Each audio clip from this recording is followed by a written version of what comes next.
is another dope episode. This is where black men in fine art and creative spaces talk about their talent, talk about their journey. And I got a special guest with me tonight, my brother Slim Jeff. Slim, what's good, my brother?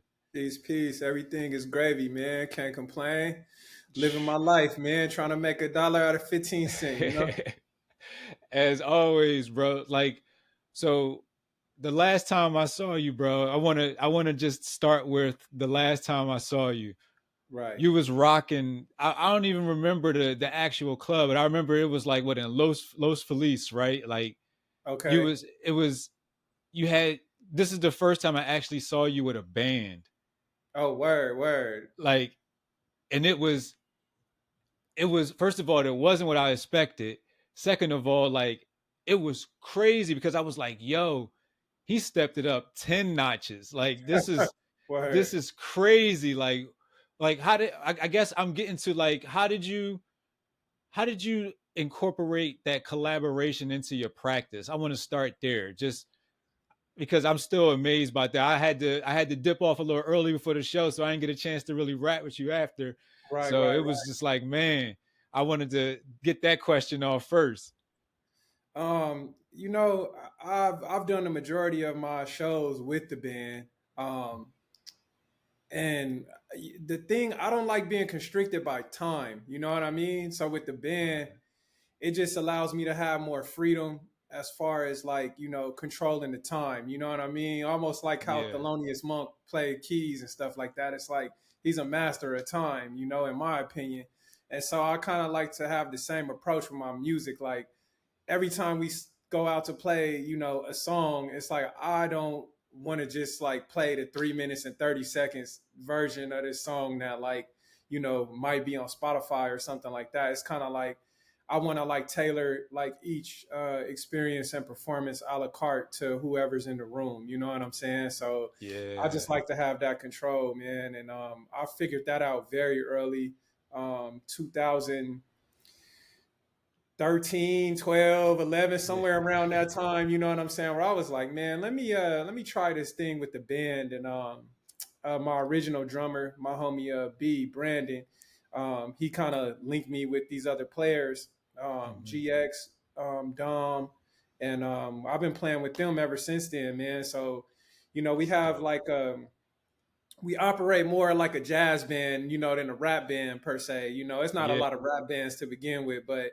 like, No. we very like improv and we very fluid with the things that we do, and we've been playing together long enough that we can just kind of feel like each other instead of like me having to give out directions and stuff. And that works for Yeah. me because I'm not a person that can read music.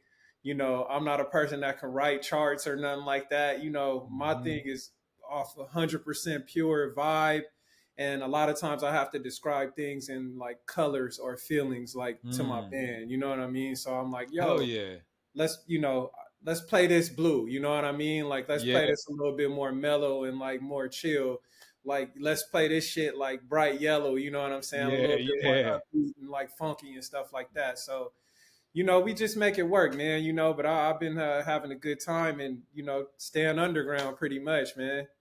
Yo, and it's dope that you say that because how I had that question is like growing up in Philly, we had this place called the Five Spot, and Oh there yeah, was I heard about always that. like these, yeah, so it was always these live bands, like you can see the Roots, you can see, Oh, Quest might be doing a set, you can see, any of mm, like the neo soul, faction from the 90s and the early 2000s. It was always ill going there, and then even some folks might not have heard, they get up there and just pause, blow it all the way down.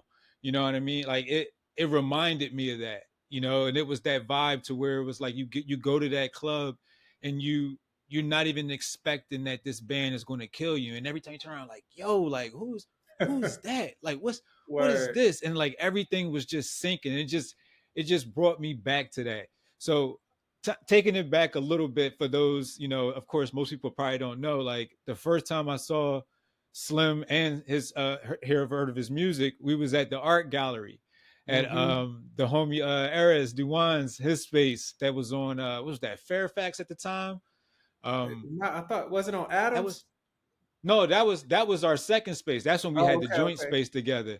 That's his first space when he had the bank space. Oh yeah, yeah, yeah. Uh, Damn, I'm getting th- old, man. It's yeah, been yeah. some time.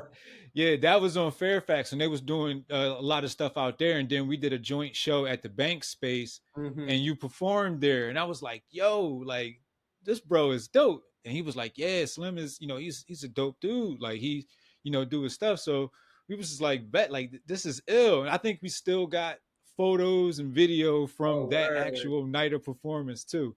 That's And crazy. yo, bro, that was like what 2014 maybe. Yeah, Yeah, it had to be in 2024. about 10 years and plus, maybe, man. Yeah. Because the one thing is hard for me to keep track of time. I kind of just like let the moment be the moment, and Yeah. then I let it go. You know what I mean? Because like I don't have like a Facts. lot of video or a lot of like photos and performance stuff. You know what I mean? It's like I'm never like really like thirsty about that type of stuff. Like the thing that I care Yeah. about the most is like, whoever's here, together right now, like this is what we gonna focus on. I never really been big on, to my detriment, in a sense, is like the Instagram capturing and all that type of stuff. I'm like, if you get something, you get something.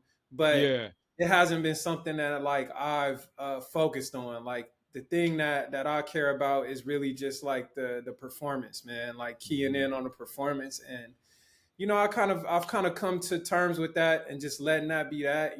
I had an Yeah. opportunity to perform a few different places around the world and things like that. Yeah. And no matter where I'm at, man, it's just like, all right, we here right now. Like, let's do this thing right now, because like this is Yeah. being created, like in the moment, like in time. Hell So let's, yeah. let's focus on this. Do you feel that your creativity is more free outside the US or back in LA because you're comfortable? That's the hometown. Oh man, that's a very, very interesting question. And I'll tell you why is because LA is my hometown, but LA is a tough crowd. Like even when it's Facts. the homies, you know what I'm saying? It's like LA is not really like the place where people are getting like super hype. It's like, you got to prove Yeah. a lot to win over an LA crowd. You know what I mean? So Facts. I'll have people that Facts. come out and support me and like enjoy the show. But, if I go somewhere else, like they'll just be like so much more enthusiastic about it. You know what I mean? LA is like a Mm-hmm. very like nonchalant, chill type of place. Unless you like smack dab Facts. in the hood at a house party or something, then you're gonna get the Oh, of turn up course. and all that. But like, I mostly play um, like the east side a lot, or Venice or Mm-hmm. something like that. Like, we'll play like little backyard parties and stuff like that. And every now and then, like we might have like a show like, in the hood. But for the most part, man, it's a tough crowd in LA. And, I just kind of go with the flow. And, Yeah. my style is like a little bit more mellow anyway. So it's kind of like, you know, we gonna keep it groovy or we gonna keep it like jazzy. You know what I mean? So Yeah. it's like it ain't a lot of jumping up and down. You know what I'm saying, that you need to do, but it's interesting. Yeah. When I go overseas, it's more rare that I play with the band. And Mm. versus like when I'm at home, it's like I'll play with the band. So Yeah. it's very hard to travel with the full band, like outside of the U.S. and whatnot. So like most of the times, the things that I get in Japan or in Europe or something like that, it's more just like me and a DJ. So that's a whole Mm-hmm. different type of vibe. You know what I mean? And Yeah. to be honest, like I'm just now getting comfortable with that after all this time of like just rocking with the DJ. I'll do the Mm-hmm. show, but it's like always something in my mind like, oh damn, I hate that, this track ends at a certain point. I hate that I gotta like do Mm. these verses, because with the band, it's like, okay, the crowd is feeling this, like, all right, let me freestyle for 2 minutes. You know what I'm saying? Yeah. Let me point to Yeah. my drummer and tell him to like, spice it up one time, or like let me get a bass player a solo, like let's Mm-hmm. paint this thing, you know what I mean? Instead Yeah. of like coming Yeah. with the prepackaged type of thing. So I always like prefer that, you know what I mean? And I feel like time kind of like almost makes your music a product, you know what I mean? Like Mm. it's like Mm-hmm. it's a pre-planned type of thing. It's kind of like you get on the airplane and you only got a certain amount of like meals to choose from. But if you get in the kitchen, you know what I'm saying, you could get Yeah, you creative can and work with maneuver. what you got.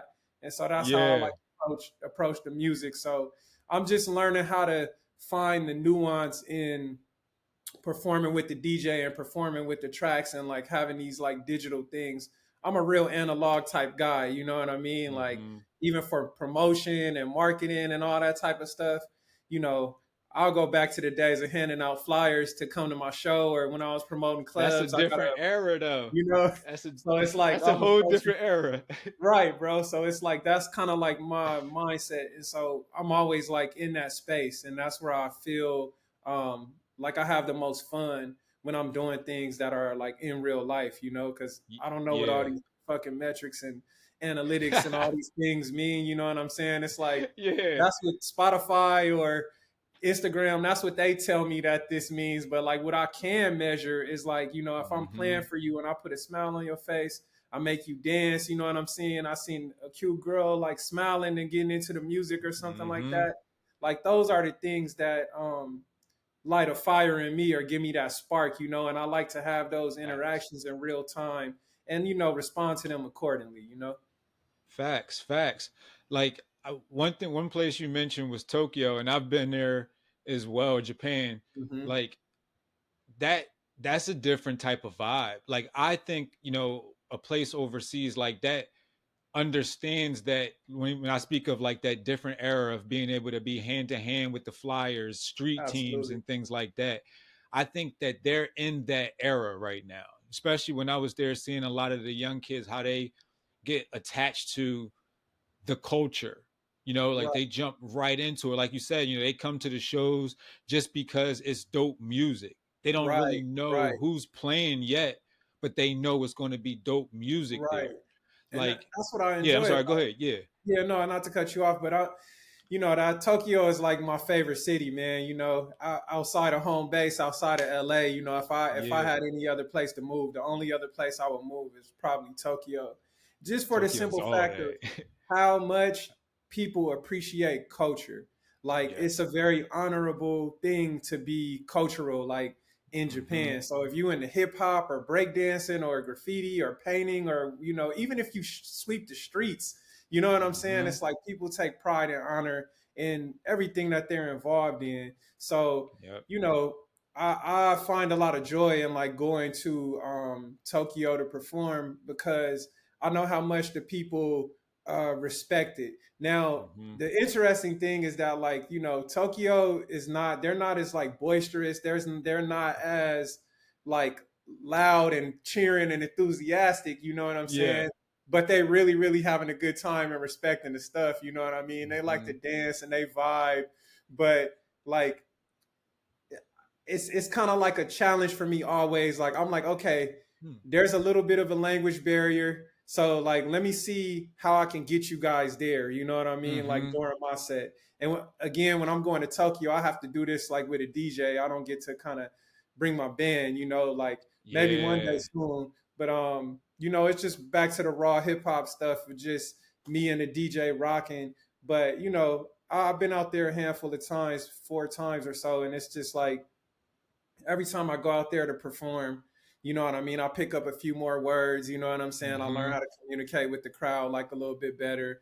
And they be rocking, man. Like when I get them, to that zone, it's like they rock. And I'm like, oh, okay, Yeah. people said Tokyo was like very quiet and stiff, but yeah, I'll be No, getting it them goes turned up, hard. So I'm like, yeah, this is a vibe because it's a little bit, it's a different kind of energy with my recorded music because usually what happens, and this is another thing that I got to work on.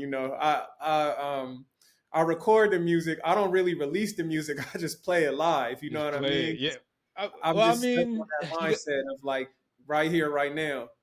see, but I think that's kind of like, in a sense, that's a good thing because, like you said earlier, like it's giving you that opportunity to almost work on it live. Like it's Hmm. almost like a stand-up comic.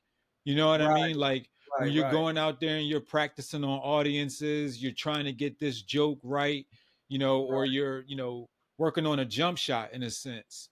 You know, like you recorded it, but maybe the beat didn't go a certain way, or you like the way it sounded live because that's the vibe you wanted to get from it. Right. You know, and it gives you a chance to practice that. So I actually dig that. You know, and even when you talked about Tokyo, and I was like, damn, you know, if he was able to have the band, you know, the crowd would probably be in more because you can incorporate different instruments that they're used to, sounds and things like that, you know, that are familiar with the culture that they know, you know, Right. and bring them, you know, bring them closer to it. So it's like that flexibility of having that band and all that is really dope in the collaborative sense because it's allowing you to be more open, and that's Right. dope.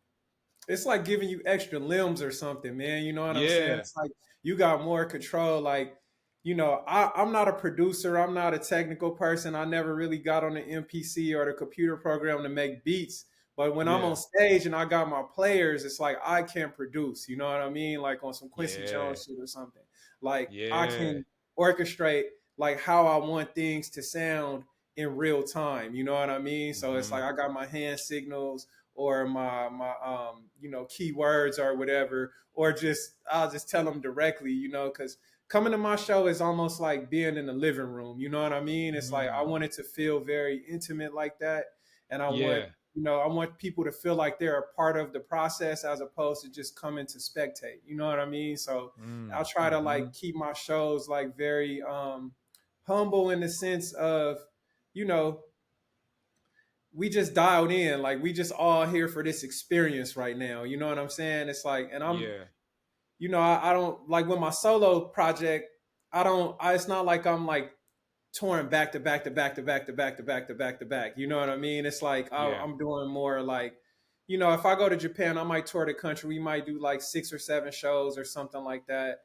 But you know, it's not like, I'm going on like a US nationwide tour and I gotta play like 30 cities. I do that like with my other band that I'm a part of, Capiac, Hmm. where we have a more traditional way to like go out and tour.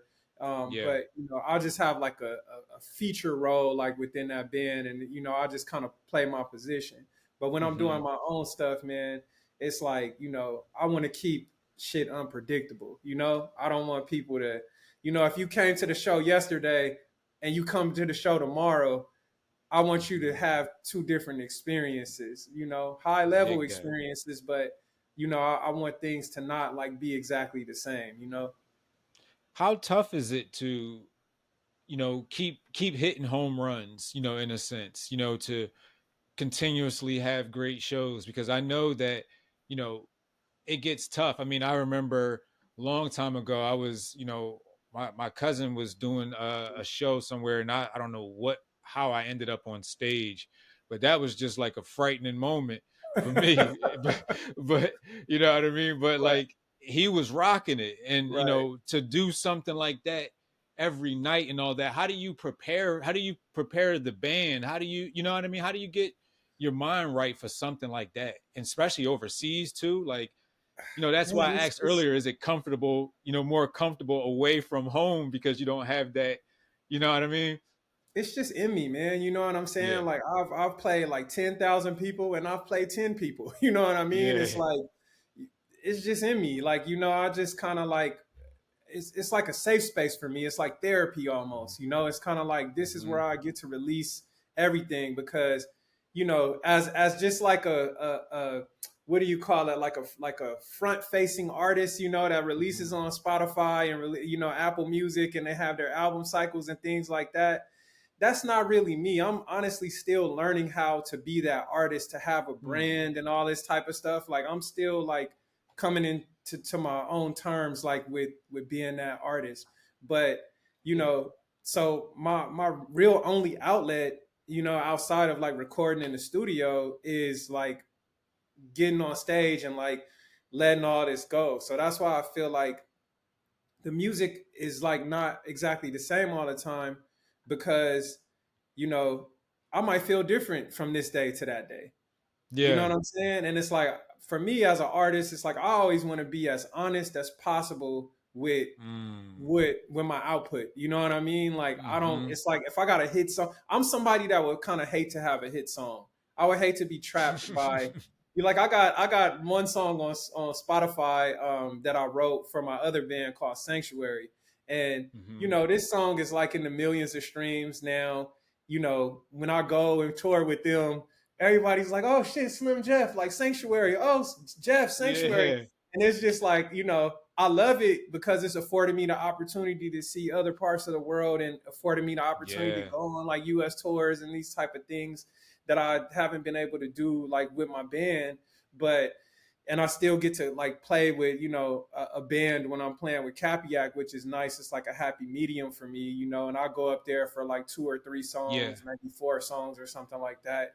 But I just don't like the idea of being trapped like by that song, man. I played a show a couple months ago. My first show that I played in 24, like I played in Pasadena, out here in LA, and it was a dude that came to the show, and I played my set, and he was like, "Oh man, like I really wanted to hear Sanctuary," you know what I'm saying? And I'll kind of be on some like, "Oh, thank you, bro, but fuck what you want to hear," you know what I'm saying? It's like This is not a service, dog. This is art. You know what I'm saying? Like I'm here Yeah. to Yeah. express the art. I'm here to paint this picture in real time for you. And it's like that's why I got a lot of hesitancy with like just, oh, here's my single, here's my rollout, here's my this, here's my that. Hmm. You know what I'm saying? Because it's like I just want to express this the way that I want to express it. And I respect the fans and Facts. everybody that fucks with me. But if it comes down to making a choice between like having autonomy over my art versus like having everybody Hmm. like my shit, I'm always going to choose to keep the power over my art. You know what I mean? Like, so That's a fact. that's always like a battle or conversation that like I'm having like internally of like, because I'm very much if you know type artist. You know what I mean? Like Hmm. I get as underground as they come. It's like a very word of mouth Facts. type of thing. You know what I'm saying? Like, homies and homies of homies and friends of friends of friends and people that just find out like, if you was around Yeah. like, for the past decade and you see me playing all these backyard shows and things like I'm an independent person, man. Me and Hmm. both my sisters, my family we just like that. Like I like to throw my own Yeah. shows, you know what I'm saying? I don't want to sign in no fucking record label, no major record label. You know what I'm saying? It's like So you are the label. I am the label, I Yeah. want to have the control, over like my art, you know what I mean? And Yeah. that's very Hell yeah. like crucial to me. So it's like it keeps it fun for me, you know what I mean? Like if I was Yeah. signed to a label and had all these expectations because I had a hit song. Like if a label took that Sanctuary song and put all the Hmm. marketing spin behind it and did all this type of stuff, then I would be like, that song would probably blow up and people would like it be expecting me to make like only To dance and do house that. music and shit like Yeah. that. And I'm Hmm. just like, yeah, that's fun for me to make, but it's just like I want to make that shit when I want to make it. You know what I'm saying? Yeah. I love to go Yeah. out and perform it, like and see the crowd reaction Yeah. and do the call and response and shit. And like that's fun because it's nice to, be in front of like big crowds That and good energy. Yeah. have that good energy and people know the song. And that's a different thing for me to where it's like when I go tour with Capiac, it's like people know that fucking song already. And I'm just like, damn, I'd be on stage and I'm looking in the crowd and I'm like, oh shit, like this dude Yeah. is rapping word for word, like my verse. I'm like, that's a trippy feeling because I don't usually get that. Like people might Yeah. know a hook or something if you come to the shows, but motherfuckers never know my whole verses and stuff.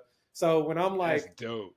yeah, it is dope. It's a dope feeling, man. It's like, I'm like, wow, this song is like really impacting people, and I had to take a step back and like understand, all right, here's the other side of it. It's like Hmm. you don't want to be boxed in by a song, but also if you make a song that is really like impacting people and affecting people, and after every show, somebody is coming up and telling me, oh man, like, this song like really got me out of like a dark hole, or this like saved my Hmm. life, or this, this song is like something I listen to every day, this song makes me feel better when I'm depressed and shit like that. And I'm just like I feel you because I wrote that when I wasn't feeling the greatest. You know what I'm saying? Yeah. And that's how it came up because it was like a reminder to myself. And I'm happy that other Damn. people Yeah. relate to it.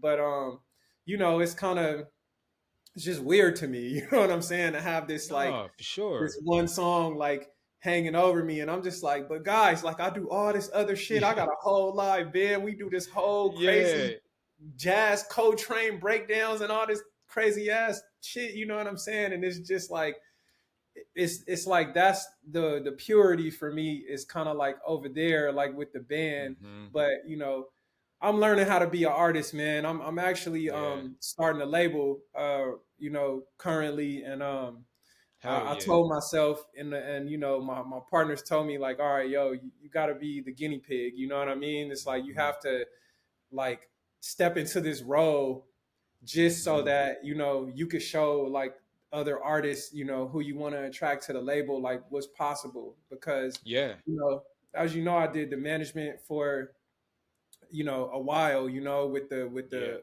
visual artists, like with the painter and Yep. with the music, you know, in the music industry. That was a For good like sure. 8 or 9 years of my life. I learned a whole lot, and I Hell think I did yeah. a great job. I made two successful artists, you know what I mean, and I'm very happy with that. But you know, it's like As you should.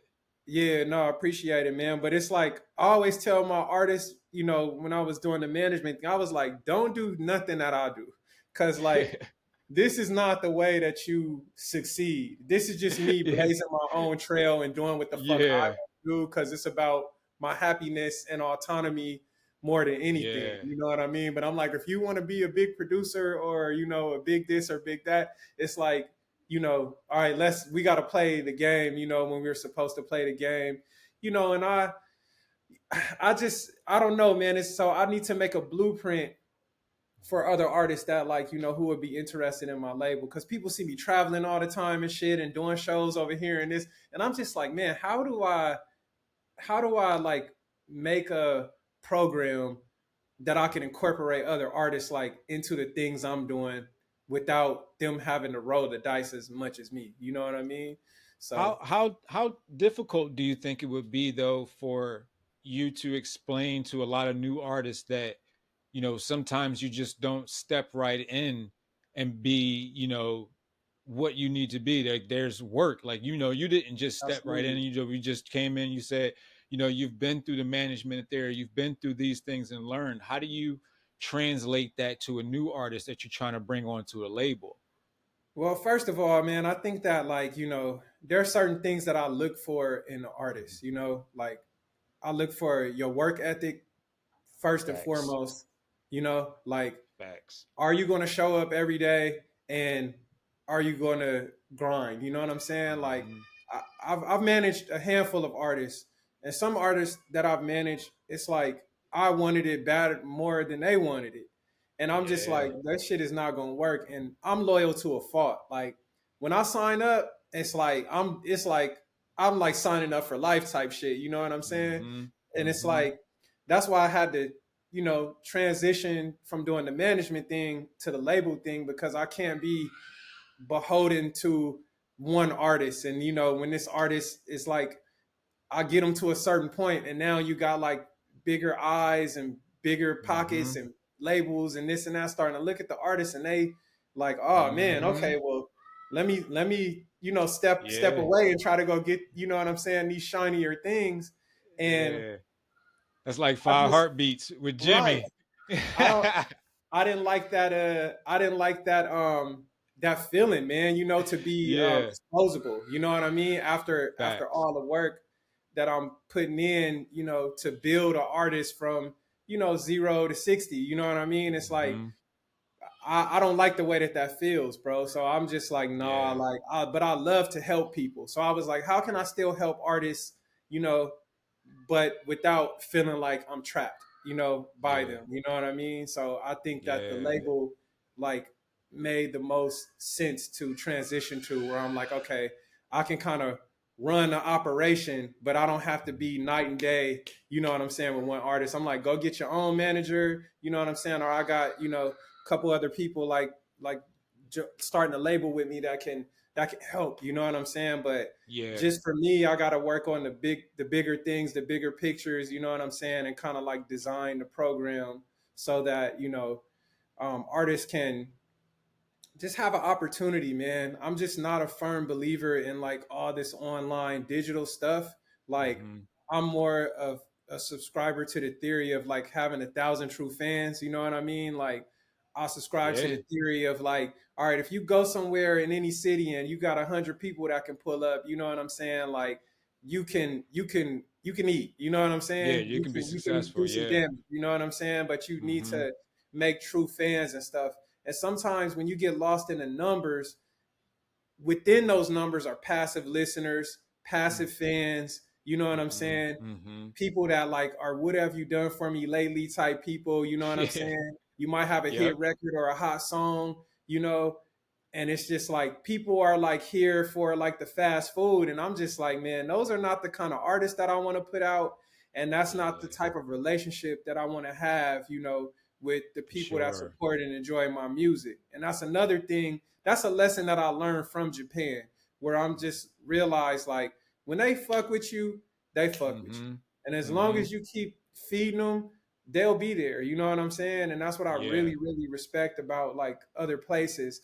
America is a very capitalist nation, and I Hmm. think that is like ingrained in the way that like we think about consumption in general, like Oh whether yeah, it we comes to consume art heavy. or products. It's like, and that taints the process of like creating and showing art and performing art, like, to me. So my label will have a big emphasis on like international artists and like artists that like have that desire to like break outside of the industry or break outside of the box, that is popular Yeah. music like in the States. Yeah, like I like it made me think of a question like how important are like performance art institutions and things like that like to you as someone starting a label, especially when Mm. you've come from the ground up of being able to do hundreds of shows, to be able to work out stage presence, to work out performance, Hmm. understanding how you want to work with your paintbrush, you know what I mean, in a sense. um does someone coming from like a performance arts education, or with understanding that background, will they be, do you think they have a chance to be, I don't even know if that's even the right question I'm trying to get out. Like No, I I guess hear I'm, you. what I'm trying to say. Yeah, I yeah, guess I'm yeah. asking like how important is learning or having that background of stage performance. There it is, stage performance, to being um an artist, because like you said, sometimes with the studio it's more fixed, but a lot of right, these crowds nowadays I think are going back to the old days of like digital underground, you know what I right, mean, and right, like diggable planets, like right, with the bands the Roots, like, right, because it's a whole bunch of festivals, you know what I right. mean, and that's where the big money is coming into with all of these shows. So like how important is stage presence, performance, understanding all that to an artist's development? That's the better question right there, damn it. Stage presence is huge, man. But I think that if you don't have a background, you got to make a background. It's really about Mm-hmm. repetition. You know what I mean? So it's like Yeah.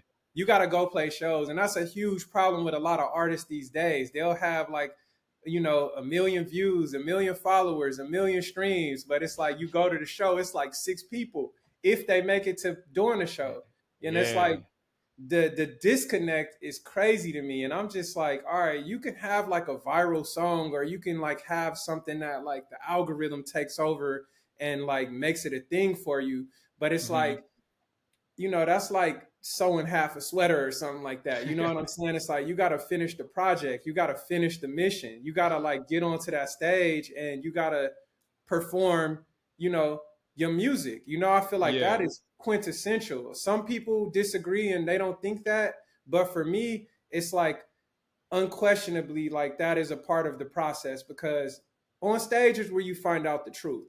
You know what I Mm-hmm. mean? And you cannot get better until you find out the truth. And when you get up in front of a room full of people, you got to move these people. You know what I'm saying? It's Yeah. the same example you gave about the stand-up comedians. That's why they go work out the material at the small comedy clubs before they go to Mm-hmm. the bigger arenas or the bigger shows. it's the same shit with music. Like you got to Hmm. get in front of. I don't care if it's four people. You know what I'm saying? You got to get in Yeah. front of people, and you got to like perform. To your highest ability. You got to engage these people. Because like Hmm. when you on that stage, man, it's all about purity. It's all about the Hmm. truth. You know what I mean? It's like you have to make people feel something. And I think Hmm. that there's something going on these days where it's like I heard James Blake talking about this. Him and Lil Yachty was having a conversation, and he played Lil Yachty "Sitting on the Dock of the Bay" by Otis Redding, and Lil Yachty he didn't know who Otis Redding was. Wow. So I was like, damn, that's crazy to me. But I'm just like, man, he's just of that age where he might not know. Might And he not was know. like, Yeah. man, Lil Yachty asked James Blake a question, and he was like, how do you think these soul singers like get that tone? And Hmm. James Blake proceeded to explain that he was like, when he sings louder, you hear it. When he sings more mellow, you feel it. You And feel now it. we have so much processing on vocals and things like that like we're just getting this kind of like microwave music, and it's just kind of like Mm. becoming redundant. So it That's might not true. translate the same way when you go like on the stage. So you might have like a song that is popping like digitally, or like for people to play when they streaming or whatever, or listening to it, but like they can't translate that like to the show. And when we came Yeah. up, or the hip hop that I grew up on, it's like you go see a DMX show, you might have a emotional breakdown because you know what I'm saying. It's like Yeah. he got you feeling it so crazy. You know what I'm saying? That like Hmm. you are really connected to like the artist. You know what I'm saying? This is one man Hmm. on stage in front of thousands and thousands of people, but he got everybody in the building, tapped in. And this is kind of like this digital world that we live in. It kind of like puts a barrier between like our feelings. You know what I mean? Like and the Hmm. artist. So it's like, go ahead, go No, ahead. I was going to ask real quick, like, because you got me thinking, like, who was your best performance? Who would you put up there as the best performance you've seen that you would say, you know what, I need to get to this level as a performer? Mm, mm. Um, Man, that's a damn good question, man. There's been so many shows like over the years. Like, I think that it doesn't really come down to a best performance. I Mm-hmm. feel like it just comes down to a standard. Hip hop used to have a Mm. standard, speaking Mm-hmm. specifically about hip hop. So whether I go see Common, whether I go see Most Def, whether I go Mm-hmm. see Hove, or whether I go see West Side Connection or whoever it might be, you know what I'm Yeah. saying? There's like a standard that comes from that original Park Jam that it's like if you grab this mic, Yeah. when you step on Yeah. this stage, your shit better be right. You know what I'm saying? If Yeah. you say Hell you want yeah. to rap, you better make sure you the dopest on your block before you can go out here and talk about, oh, I'm this, I'm that, I'm the illest rapper. It's like, no, that has to be vetted, my guy. You know what I'm saying? Yeah. That's why they put you Bro, on the street corners to battle.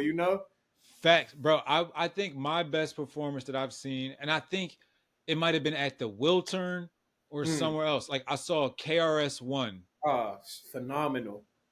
Bro, I've never Phenomenal. seen a performance like that ever. Phenomenal. Like Yeah, I mean, and I was just talking with my brother earlier, and we were just talking about the different concerts we've been to, and I was like, I never seen a Nas one yet, so I was like, I gotta go to a Nas one. But right. KRS, that was hip hop. Absolutely. Everything about what he did was hip He's a hop. master, man. But and Master. that's at that period in hip hop, it was more weighted towards the purity and respect Mm-hmm. versus like how cool you are. You know what I mean? Mm-hmm. And the swag. And I've seen KRS perform too. And the main thing that jumps out immediately is vocal control. When it's Yes. like he's like Martin Luther King on the stage. Yeah. Like, you know what I'm saying? It's like when his voice like gets to going, it's like, bro, Yeah. he has the whole crowd. You know what I'm saying?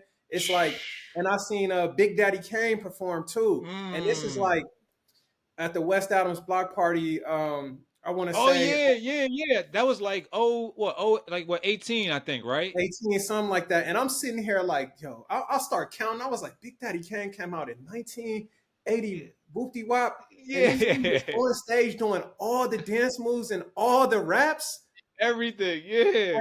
at this Yeah. age. It's Yep. smoking the Yep. young boys, smoking them. I And said, still doing it. and still doing it, bro. And I'm just like, this is phenomenal. Like this is a like this is the essence. You know what I'm saying? This is like when you Yeah. go and you hear all them old tapes from the '80s, and the crowd is going crazy at these concerts and stuff, Run DMC and all this stuff. It's like that's what I mean. Like it's a standard, bro. And Yeah. as hip hop, like we need to find our way back to that. You know what I mean? Because it makes the culture um a lot more authentic and less Yeah. copyable. You know what I mean? Like, Yeah, but when you got the man. auto tune and some of that shit is dope. But it's also like, okay, this is more easily duplicated because you got all this processing and things that's going on. You know, like how we see with the AI artists. You know what I mean? Yeah. It's like they not far away from that, you know. It's Yeah. like, Yeah. but I don't give a fuck what AI you put on. You can't copy KRS-One performance. You know what I'm At saying? all. At all. At You know, all. like Like so. it. Yeah, What man. What did you think about the performances at the Hip Hop at 50? Um, they weren't long enough for me to like gauge. It just felt like this is sponsored by Yeah. such and such by Pfizer medicine. You know what I'm saying? It's like it felt like that, bro. Where I'm just like, all right, you're gonna Yeah. give my man 6 seconds, he gonna get 12 seconds. He's gonna do, Yeah. the first two lines of his verse, and I'm just like, I don't know. It's just like the way it was organized. It was like not enough time for us to like really connect with the music in a way that like that we needed to, and especially like for Yeah. this newer generation, you know what I mean? It almost Yeah. felt like I was scrolling on Instagram, but I'm watching a performance, because it's like boom, you got this artist pop out, then that artist pop out, then this artist pop out, and I respect what they tried to do, but it just didn't hit the mark for me to where it's like Yeah. a lot of these icons, like need to be given enough space and celebrated in a more authentic way. You know what I mean? Yeah, I thought they really like again, like I'm with you on that. I think they did a great job of what they had, but Hmm. I think they missed an opportunity to really do it like festival South by Southwest style. Right. Where Right. like you take 40 venues in a city and Right. you give everybody their own hour set. Like Right. 7 o'clock you got KRS-One, 8 o'clock you got Big Daddy Kane, 9 o'clock you got Run DMC. You know what I mean? Like doing it like that. And you might have Melly Mel, but then you might mix Melly Mel up with like Freeway, or you Right. might mix it up with Dr. Dre, or Dr. Dre and Eminem might do a set of something, and then you throw him next to Problem. You know what I Right. mean? Just like Right. mixing new era with like I think that would have been a great opportunity to, for one, introduce a lot of the new age listeners to a lot of Hmm. the greats. Because that's what Method Man was talking about recently when he was saying, Summer Jam, I'm not coming Right. back to it. The crowd is different. It's not, it's not for me. And I think that's why they missed that opportunity, because if you're putting these venues to where people can bar hop and or venue hop and literally go see a mixture of shows, maybe they might want to Right. see Kendrick, give them Kendrick and Cool G rap, you know Right. what I'm saying, or Right. Redman and Razcast, you know what I mean, like that would have been so dope to where they could introduce a whole new audience, and it would have helped some of those brothers and sisters get streams and Yeah, all man. that Just new album sales. right, bro. I have a very big issue with the way that hip hop, the way that like we treat our Hmm. elders. I Yeah, hate this man. like generational divide, you know what I'm saying? Because at the end of the day, since we first started signing the labels, you know what I'm saying? It's just been Hmm. like these puppet masters, you know what I mean? It's like, Facts. I mean, just for artists signing the labels, major labels in general, it's like, you've been getting fucked, Yeah. like it's not a fair game. It's like sharks in the water, you know what I'm saying? Yeah. So it's like, Facts. I just, and now you see like, some of our elder statesmen, you know what I mean? Where it's like, man, these guys should be like, I don't want, they maybe not living like royalty, but they should have health Yeah. insurance. They should be like, not worried about Yeah. nothing for as much as they laid the groundwork for this to become like what it is, man. And I Mm-hmm. just thankful that I grew up in a time where we appreciated our parents' music. Even if they used to talk shit about our music, we still Yeah. You appreciated their still music. You know appreciate what it. I'm saying? Yeah. And now I've been able to age with that, and like understand how important it is, to know what came before you. You know what I mean? Like Mm-hmm. all them samples and stuff that Dr. Dre was flipping and all. It's like, when Dre and them start flipping Parliament, it's like, all right, Oh then it's like yeah. as a 12-year-old, 13-year-old, I start listening to Parliament. You know what I'm saying? And I'm just like, dang, this Yeah. is crazy. And it's like, Yeah.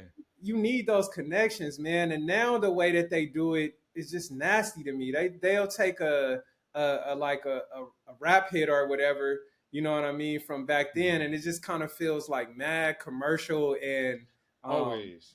yeah, just like a packaged up thing. And I'm just like, man, like this is not the way that hip hop used to sample. You know what I mean? It's like we'll take the Yeah. sample, but it's like we still respect the essence. You know what I'm saying? Like we still Yeah. respect the essence. We still respect all the soul, and we still like respect the feeling. Even if you chop the sample up into a million pieces, it's like you still get that feeling from it.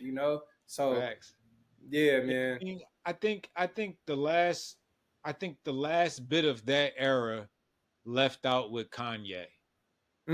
That's a You know good what I point. mean? Yeah, Like yeah, even Kanye stopped doing it because like right, the metrics kind of got to it. He tried to go back to it a little bit in a couple songs, like with No More Parties in L.A. with right, using right, right, Junie, right. um, and a couple of words, but it's like he was that producer, and it's plenty more before him. Mm-hmm. Heat makers, all of them like that was sample, crazy and find amazing samples. I mean, even the homie Derringer, the dude with Oh yeah, West they're Side of them now, alchemists, yeah, the legend. You know what I mean? Like legend. they Yeah, just blaze.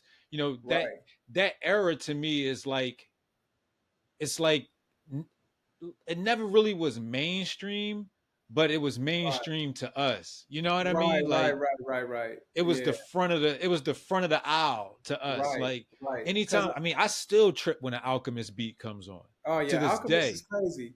The thing I will say is that now we have more choices than ever.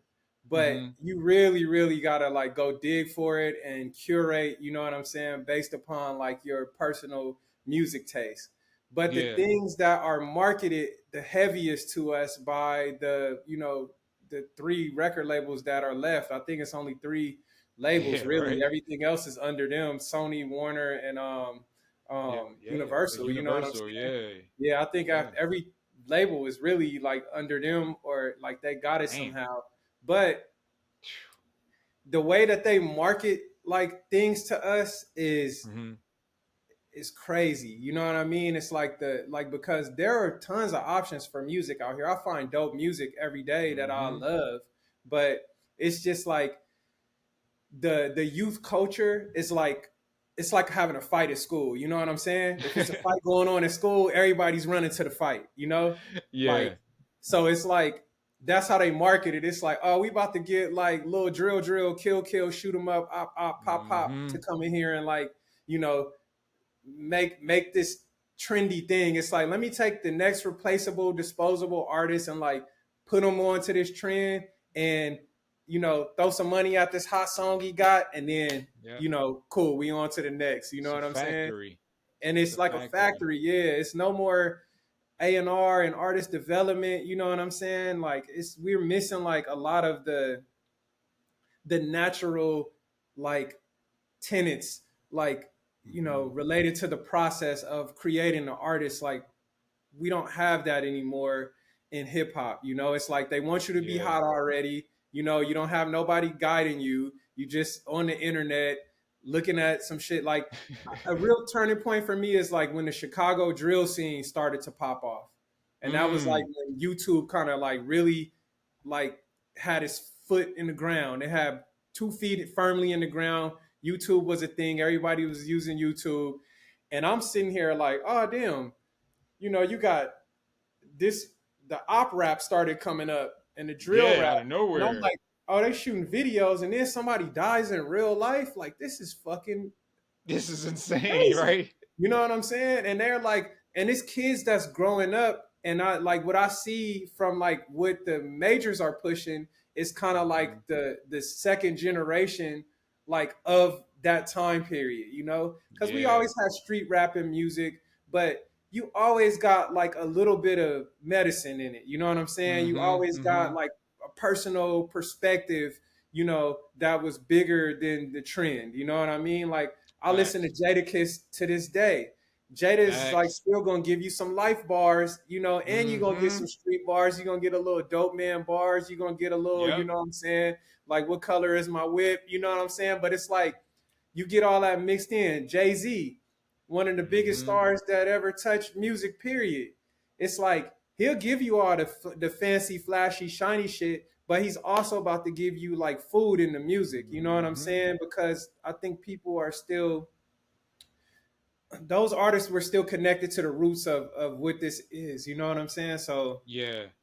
you get a balance. You know what I mean? Like That's a even fact. when the industry made that shift, I want to say like 9-7, 9-8, when the industry started to become like when Puff Daddy and them start taking over and like the big checks start coming in hip hop. You know what I mean? Yeah. And it That was was like like what, 9-4, 9-5.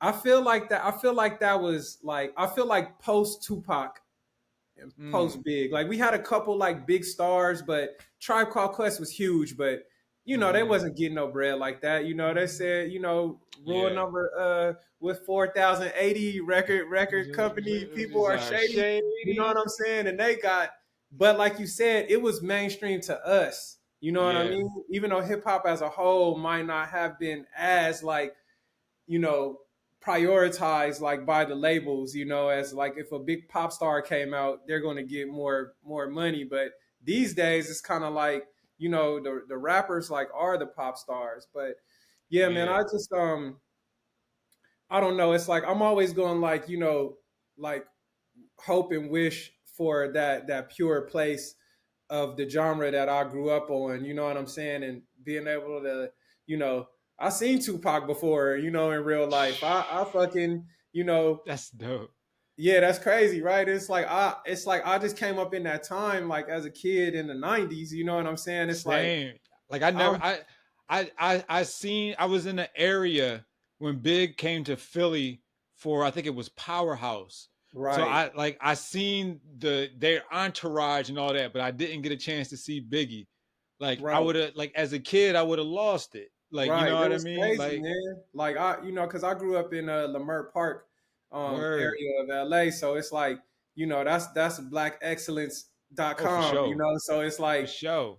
if you everybody that's black, somebody has gotta come through Leimert Park. It's Gotta almost go like a through the rite of murk, passage. baby. We used to have this you know, this showcase called Project Blowed. It's kind of like a little freestyle um you know, type vibe. And it's kind of like, you know, we had some, you know, freestyle fellowship and like Mm-hmm. AC Alone and all these type of like underground rappers. And you'll have the mainstream rappers come out there and go toe to Yeah. toe with them. That would never That's happen dope. these days. You know what I'm Yeah. saying? And I'm Yeah. like, At all. that was hip hop to me. And that was kind of like the pinnacle of hip hop when you got the mainstream artists and the underground artists, you know, it's still about respect. So Mm-hmm. you spit your best, you know what I'm saying, verse, I'm gonna spit my best verse, or you know, let's freestyle and we gonna go head up. And nobody was Yeah. scared to take the fade. You know what I'm saying? Yeah. It's been It was a sport. it was a sport and people still respected the art of the sport, you know what I mean? And Yeah. it just kept hip hop healthy, you know what I mean? So Facts. nowadays it's like, you know, everything's progressed and things die out, you know what I mean? But I just always will like be rooted like in that place, you know. Like Oh I'm yeah. not I'm not a YouTube baby. I'm an analog baby. You know, it's like I came Facts. up Cassette in the tape kids. go outside days, bro. You know, it's like we was outside all day. You know, your mama tell you, Facts. you better not come back in You this better house. not You know come what I'm running saying? in and out. Don't be running in and Like out my house. Yeah. straight So up, it's like dog. that's my time, man. And it's you know, I'll a lot of me will always be like, you know, I'll always like give favor, to that aspect of hip hop, man. And I will always want to see that. And it's like I want to incorporate that into my label. I want to do, multiple genres and, have world music, but you gotta be pure, man. You Hell gotta be yeah. coming from like an authentic place. Like a great example of that is Cleo Soul. I love her music. She comes from that pure place. It ain't about Hmm. nothing else but the music, But and that it works. music. You know what I mean? Hell Like yeah. Hell I'm yeah. trying to find artists like that. Yeah, Yeah, so this we gotta wrap it up because I know I'm going over my almost my hour time limit for no these doubt, no episodes, doubt. but this only gonna be part one, bro. We need more hip hop convos like this, man. Like we rarely get to talk about. I mean, like I go through all types of albums, and you gotta listen to this podcast too called 1988, bro. I think Okay, you would enjoy that. okay. With all the hip hop that came out in '88, it's like where it all started with Oh, Fresh word. Prince and Public Enemy, NWA, bro. It's crazy. I think you would enjoy that, John. But That's what's up. bro, I want to big thank you for joining me on the podcast, man. No Like doubt. I'm a huge fan of yours, bro. You already know, and I respect you as a brother and as a musician, and now as a manager and label owner. You know, what I mean, I wish you the best, my bro, and it's always gonna be more success, always. Absolutely, man. And thank you for reaching me out and thinking about me, man. Like I appreciate, having these conversations and getting to connect with my brothers, man. It was good, man. This was a nice time. For sure. So that's another episode of Cultural Canvases. We out. Peace. Peace, peace.